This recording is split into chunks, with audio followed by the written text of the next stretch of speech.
কিরে বাবা, এত সকাল সকাল কোথায় যাচ্ছিস? মামা বাড়ি যাচ্ছি। খাও বাবা খাও, বেশি কিছু করতে পারিনি। ও মিনু, জানা টেবিল ফ্যানটা নিয়ে আয়, তোর জামাইবাবুর গরম লাগছে যে।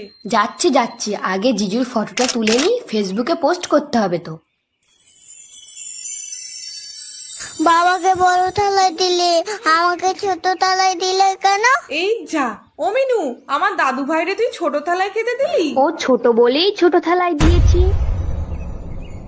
বাবার মতো আমাকেও মাছ ভাজাটা বড় দাও। আগে ওটা খেয়ে শেষ কর, তারপরে বড় মাছ দেবো। এই শুনছো, জামাই তো এখানেই বসে আছে, গিফটটা তাহলে এখানেই দিয়ে দাও। আমিও তো এখানে বসে রয়েছি, আমাকেও গিফট দাও। তাহলে তুই বিয়ে কর, তোর শ্বশুর বাড়ি থেকে অনেক গিফট পাবি। বিয়ে? ঠিক আছে, তাহলে আমি কালকে বিয়ে করবো। তাহলে আমি অনেক গিফট পাবো তো।